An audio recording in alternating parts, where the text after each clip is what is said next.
大家好，我是小林风味。今天我们一起来做芝麻烧饼。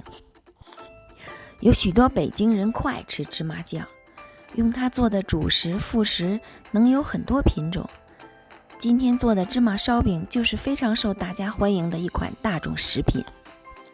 把面开始和起来吧，2克的糖，2克的 yeast 放在500克面里，揉一揉就成这个样子，把它醒发。大约1个小时以后，打开盖子，看看这个状态就可以了。我们不需要非常的发。把准备好的芝麻酱加一点油，调成这种状态，流动的。另外，把小茴香20克、花椒20克分别烤熟，然后把它擀碎，待用。桌上撒上薄面，把醒好的面团像这样把它揉一揉，然后把它擀成很长很大的薄片。擀好面之后，把调好的芝麻酱均匀的用薄铲子把它抹平。要注意把每一个角落边边角角都要抹到，这样吃起来味道才浓郁。然后把花椒和小茴香擀碎的粉末撒上，再加上2克的盐就可以了。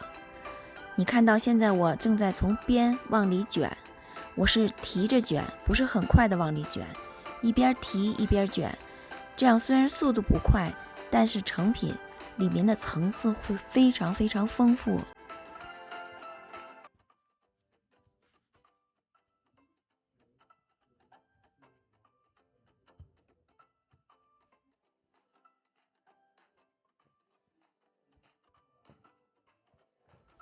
好了，我们卷好了以后开始切剂子，比如切到这儿，那我们以它为标准，再切下一个剂子，再以它为标准，再切下一个剂子，这样我们做出来的成品大小就比较整齐划一了。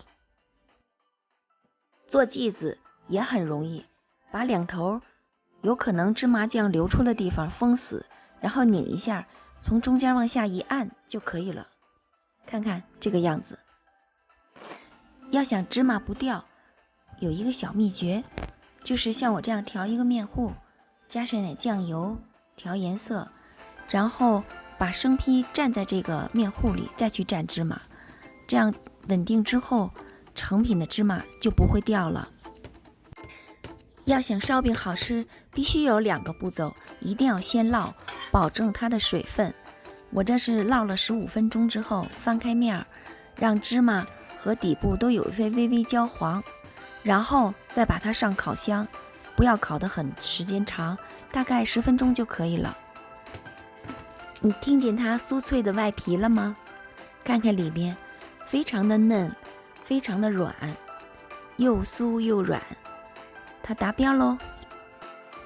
说到这芝麻烧饼，就不得不说火烧。很多人以为是一个东西的2种叫法，其实火烧是没有芝麻的。如果你吃过卤煮，就知道它的样子了。